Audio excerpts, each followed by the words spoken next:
Kamusta po kayo? Bago po ang lahat, first things first.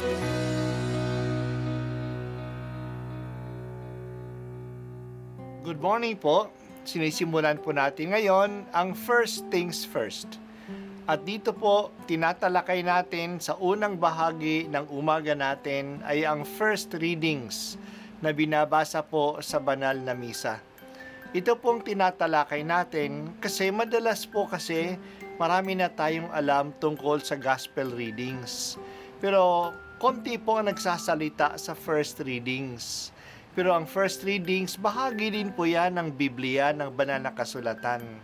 Kaya susubaybayan po natin ang mga first readings, basahin po natin at kuminsan kailangan ng basahin ng 2 o 3 beses bago maintindihan kasi hindi po tayo familiar sa mga istorya at sa mga kaisipan na tinatalakay dito. Ang pagbasa mula sa Aklat ng Pahayag. Akong si Juan ay nakakita ng isang kasulatang nakalulun na hawak sa kanang kamay ng nakaluklok sa trono. May sulat ang magkabilang panig nito at may 7 tatak. At nakita ko ang isang makapangyarihang anghel na nagpahayag ng malakas. Sino ang karapat dapat na sumira sa mga tatak at magbukas sa kasulatang nakalulun? Ngunit walang nasumpungan sa langit, sa lupa o sa ilalim ng lupa na makapagbubukas at makatitingin sa nilalaman niyon. Buong kapatian akong nanangis sapagkat walang natagpo ang karapat-dapat. Kaya sinabi sa akin ng isa sa matatanda, "Huwag kang manangis. Tingnan mo, ang leon mula sa lipi ni Huda, ang anak ni David ang siyang nagtagumpay at may karapatang sumira sa 7 tatak at magbukas sa kasulatang nakalulun."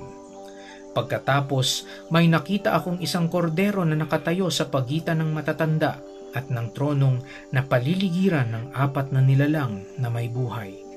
May mga bakas na nagpapakilalang pinatay na ang kordero.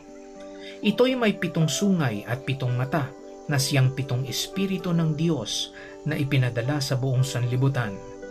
Lumapit ang kordero at kinuha ang kasulatang nakalulun sa kanang kamay ng nakaluklok sa trono. Nang ito'y kunin niya, nagpatira pa sa harapan ng kordero ang 4 na nilalang na buhay at ang 24 na matatanda. May hawak na alpa ang bawat isa at may gintong mangkok na puno ng kamanyang. Ito ang panalangin ng mga banal. Inaawit nila ang bagong awit na ito.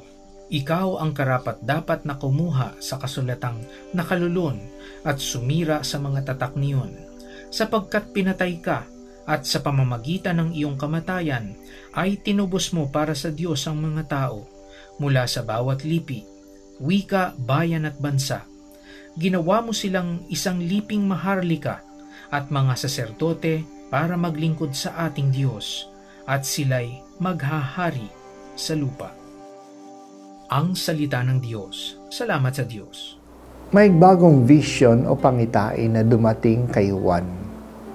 Ang nakaupo sa trono na ang Diyos na dakila ay may hawak na scroll na natatakpan ng 7 selyo o 7 tanda na nagtatakip dito kaya ito'y hindi mabasa. Ang scroll o nakalulun na aklat ay sumasagisag sa pagkaunawa sa mga pangyayari sa kasaysayan. Walang natagpuan na makasira sa tatak o makapagpaliwanag ng mga pangyayari. Sobrang nalungkot si Juan.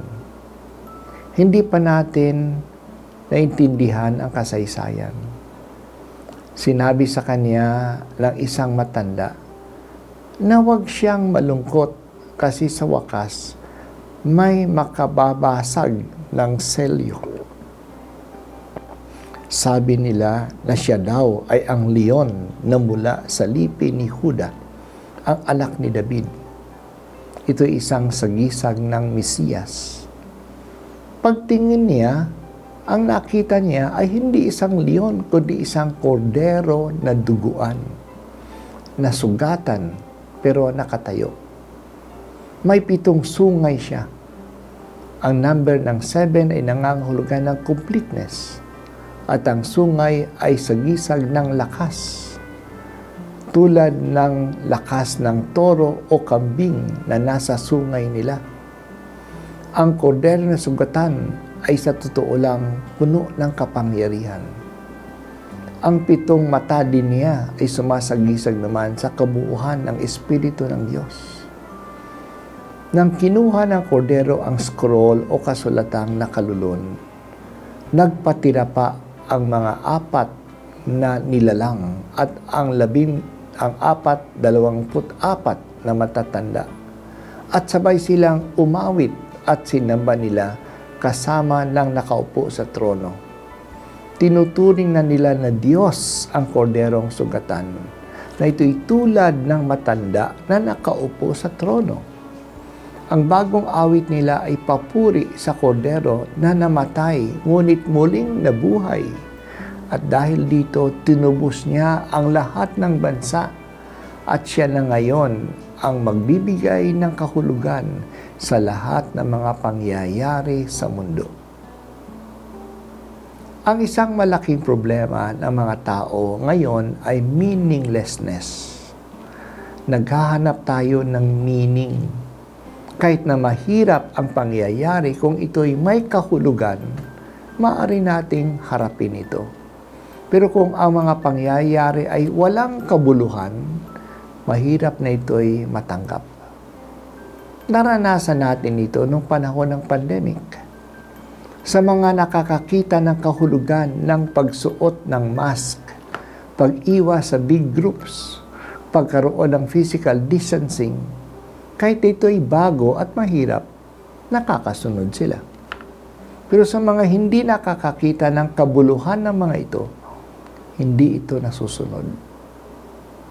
Mahalaga sa tao na alam natin saan patutungo ang pangyayari sa buhay natin. Ano ba ang kahulugan nito? May tutunguhan ba ang mga kasaysayan?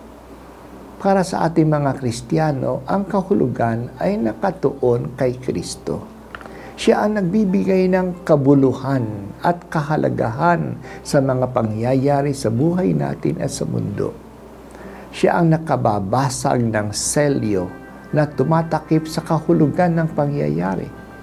Kaya kasama ng mga nilalang sa langit, purihin natin ang Diyos dahil kay Jesus, ang kordero ng Diyos na pinatay at nabuhay. He gives purpose and meaning to our lives. Salamat sa Jesus sa paggabay niyo sa amin sa kasaysayan. Kayo ang Lord of History, ang Panginoon ng kasaysayan. Ang mga nangyayari sa amin ay alam mo at ginagabayan mo. Ito ay may purpose. At ang purpose nito ay kaligtasan. Nananalig kami sa iyo, Jesus. Ikaw ang liwanag ng aming buhay kasi ikaw ang nagbibigay direksyon sa mga pangyayari sa amin.